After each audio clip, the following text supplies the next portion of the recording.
ఎందరో త్యాగమూర్తుల త్యాగఫలం ఆంధ్ర రాష్ట్రం. నేడు ఆంధ్రప్రదేశ్లో ప్రజలు సుఖ సంతోషాలుగా ఉన్నారా? ప్రస్తుతం ప్రజల మధ్య ఉన్న కులాల కుంపట్లు ఎవరి కోసం? చంద్రయాన్ రాకెట్ యుగంలో కూడా వర్ణ విభేదాలు దేనికి సంకేతాలు?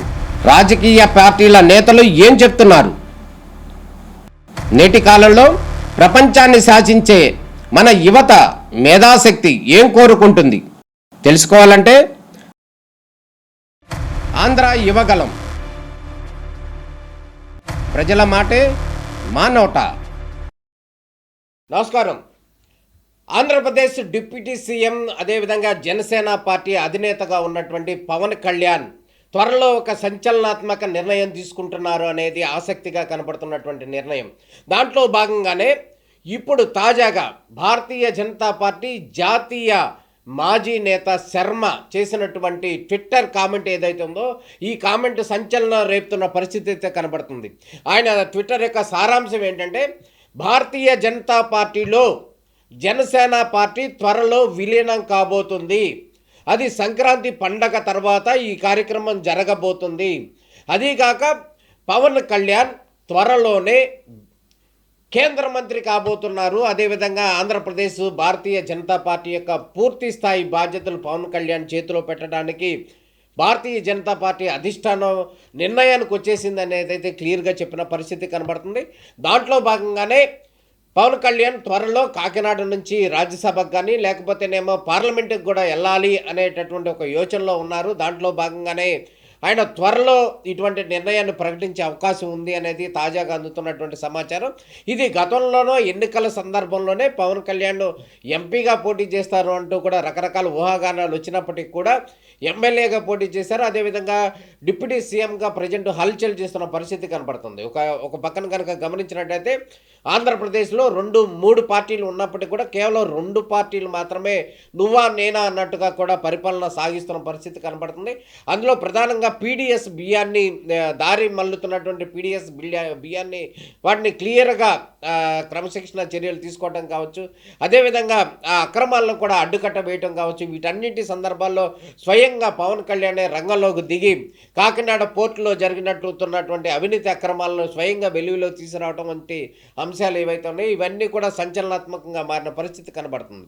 ఒక పక్కన అదే కాకుండా పక్క రాష్ట్రాల్లో ఎన్నికలు జరిగిన సందర్భాల్లో కూడా పవన్ కళ్యాణ్ అక్కడికి వెళ్ళి పూర్తి స్థాయిలో అక్కడ ప్రచారం చేసి ఆ ప్రచారం చేసిన సందర్భాల్లో ఆ క్యాండిడేట్లు అందరూ గెలుపుకు కూడా క్లియర్గా కృషి చేశారనటంలో ఎటువంటి సందేహం లేదు. ఇదే అంశానికి సంబంధించి కేంద్రం కూడా పవన్ కళ్యాణ్ లాంటి ఒక చరిష్మా ఉన్నటువంటి నాయకుడు భారతీయ జనతా పార్టీకి కావాలి అనేటటువంటి యోచనలో ఉన్న పరిస్థితి అయితే క్లియర్గా కనపడుతుంది. ఎందుకంటే ఆయన ఒక ఎన్డీఏ పక్ష పార్టీగా ఉండటం కంటే కూడా ఆయనే స్వయంగా పార్టీలోకి వస్తే గనక ప్రాంతీయ పార్టీల జోలికి పోకుండా జాతీయ పార్టీగా ఉన్నటువంటి బీజేపీ పార్టీలోకి వస్తే కనుక ఆయన యొక్క భవిష్యత్తు బాగుంటుంది.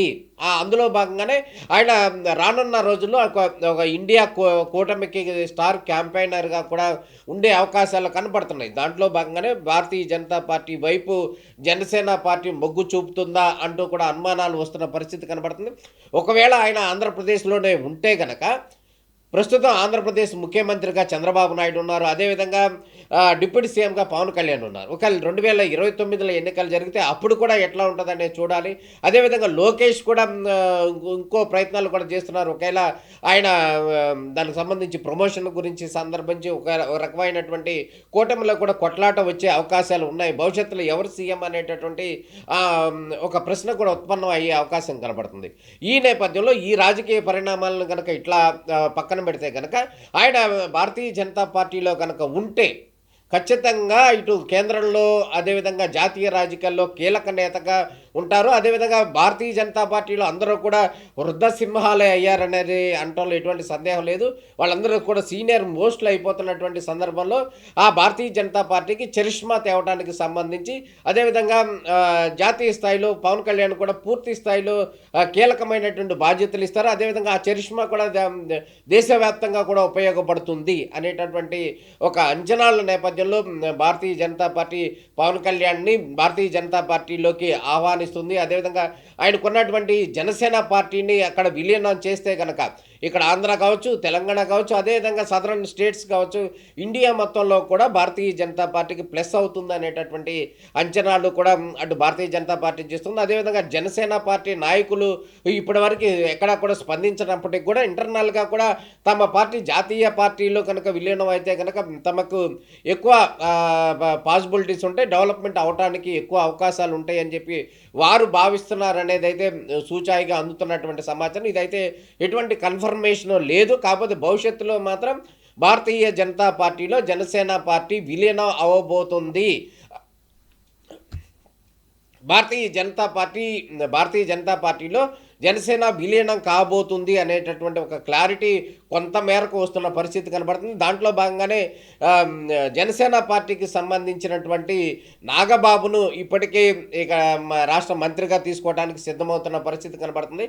ఈ నేపథ్యంలో అన్నయ్యను రాష్ట్రంలో ఉంచి తమ్ముడు పవన్ కళ్యాణ్ జాతీయ స్థాయిలో ఒక ప్రత్యేకమైనటువంటి స్వతంత్ర ప్రతిపత్తి కలిగినటువంటి ఒక ప్రత్యేక శాఖకు మంత్రిగా ఉంటారు అనటంలో ఎటువంటి సందేహం లేదు అనేటటువంటి ఒక ఊహాగానాలు అందుతున్నటువంటి పరిస్థితి కనబడుతుంది. ఈ నేపథ్యంలోనే ఆంధ్రప్రదేశ్లో కనుక గమనించినట్లయితే ఒక వర్రలో 2 కత్తులు ఉండటం అనేది సాధ్యం కాదు అనేది వాళ్ళు చెప్తున్నారు. ఎందుకంటే చంద్రబాబు నాయుడు అనేవాడు సీనియర్ పొలిటీషియన్, అదేవిధంగా పవన్ కళ్యాణ్ కూడా యంగ్స్టర్, అదేవిధంగా హానెస్ట్గా కూడా పరిపాలన చేస్తున్నారు. ఈ నేపథ్యంలో వీళ్ళిద్దరూ కూడా ఇక్కడే ఉంటే కనుక ఆంధ్రప్రదేశ్కి వచ్చేటటువంటి లాభం కంటే కూడా ఒక రకంగా నష్టం కూడా వస్తుంది. రాబోయే రోజులు ఎవరు సీఎం అనేటటువంటి అంశం రావచ్చు, రకరకాల అంశాలు కావచ్చు. అవే కనుక ఆయన జాతీయ స్థాయిలోకి వెళ్తే కనుక అక్కడ జాతీయ స్థాయి నుంచి ఆంధ్రప్రదేశ్కి కూడా లాభం జరుగుతుంది. అదేవిధంగా ఆంధ్రప్రదేశ్ ముఖ్యమంత్రిగా ప్రస్తుతం కొనసాగుతున్నటువంటి చంద్రబాబు నాయుడు కూడా రానున్న రోజుల్లో కొన్ని అంశాలను తీసుకొచ్చి డెవలప్ చేసేటటువంటి అంశాలు కనబడుతున్నాయి.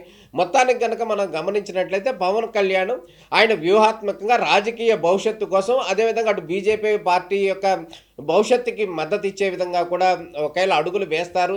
దాంట్లో భాగంగానే దీనికి సంబంధించినటువంటి ప్రక్రియ ఆల్రెడీ జరిగింది అని కూడా చెప్తున్నారు.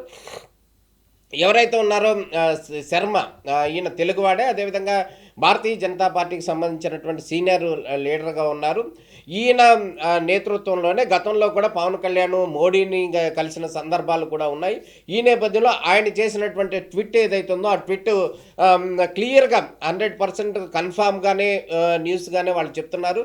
అది ఎంతవరకు నిజమో, ఏ విధంగా జరుగుతుంది, ఒకవేళ జనసేన పార్టీ బీజేపీలో విలీనం అవుతుందా అవ్వదా, లేకపోతే ఈయన కేంద్ర మంత్రిగా అవుతారా అవ్వరా అనేటటువంటి ఊహాగానాలు ఉన్నప్పటికీ కూడా వాళ్ళకు అందుతున్నటువంటి సమాచారం ప్రకారం, వాళ్ళు ఇంటర్నల్ అండర్స్టాండింగ్ ప్రకారం ఇది ఖచ్చితంగా కూడా పవన్ కళ్యాణ్ రానున్న రోజుల్లో జాతీయ స్థాయి రాజకీయాల్లోకి వెళ్తారు అనటంలో ఎటువంటి సందేహం లేదు. ఆయన కేంద్ర మంత్రి కూడా కాబోతున్నారని వాళ్ళు చెప్తున్నారు.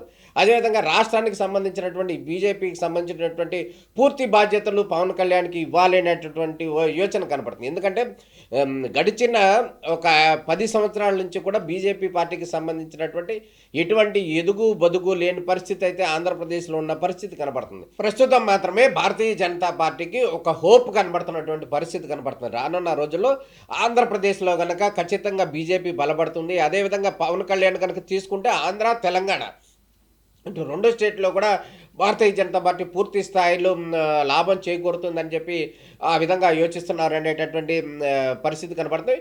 ఉభయ కుశలోపరి అంటే ఒక పక్కన పవన్ కళ్యాణ్కి, మరో పక్కన బీజేపీ పార్టీకి, ఇద్దరికీ కూడా మేలు జరుగుతుంది. అదేవిధంగా ఆంధ్రప్రదేశ్కి కూడా మేలు జరుగుతుంది అనేటటువంటి అంశాలను దృష్టిలో పెట్టుకుని ఆ విధంగా చేస్తారా లేదా అనేది అయితే మనం వేచి చూడాల్సిన పరిస్థితి అయితే కనపడుతుంది. ఒకవేళ పవన్ కళ్యాణ్ బీజేపీకి వెళితే కనుక అది ఒక రకంగా ఇద్దరికి లాభం అనేటటువంటి అంశం కూడా ఉంది. అయితే ఒక చిన్న అపవాదు కూడా ఉంది అనటంలో ఎటువంటి సందేహం లేదు. గతంలో ప్రజారాజ్యం పార్టీ పెట్టినటువంటి చిరంజీవి కేంద్ర మంత్రి పదవి తీసుకుని ఆయన ప్రజారాజ్యం పార్టీని కాంగ్రెస్లో విలీనం చేసి కలిపేశారు అనేటటువంటి అపవాదు ఉంది. మళ్ళీ తమ్ముడు కూడా అట్లాంటిది చేస్తాడా అనేటటువంటి ఆరోపణలు కూడా వచ్చే అవకాశం ఉంది. కానీ దానికి దీనికి ఎట్లా ఉంటుంది అనేది ఊహాజనితం అయినప్పటికీ కూడా రాజకీయ భవిష్యత్తు, అదేవిధంగా ఇద్దరికి లాభం చేకూరేటటువంటి అంశంలో భాగంగా పవన్ కళ్యాణ్ జాతీయ రాజకీయాలకు వెళ్ళే అవకాశం ఉంది అనేది తాజా ట్వీట్ ద్వారా తెలుస్తుంది. ఇది ఏ విధంగా ఉంటుంది, రాజకీయ పరిణామాలు ఏ విధంగా మారతాయి అనేది మాత్రం మనం వేచి చూడాల్సిన పరిస్థితి కనుక మొత్తానికైతే ఆంధ్రప్రదేశ్లో బ్రేకింగ్ న్యూస్గా మాత్రం ఇది చెప్పుకోవచ్చు. భారతీయ జనతా పార్టీలో జనసేన పార్టీ విలీనం అనేటటువంటి అంశం అయితే హాట్ టాపిక్గా ఉన్న పరిస్థితి కనబడుతుంది. ఈ నేపథ్యంలో జనసేనాని పవన్ కళ్యాణ్ ఎటువంటి స్టెప్ తీసుకుంటారో, అదేవిధంగా జన సైనికులు ఏ విధంగా మద్దతు ఇస్తారో అనేది అయితే మనం వేచి చూడాల్సిన పరిస్థితి అయితే కనబడుతుంది. నమస్కారం.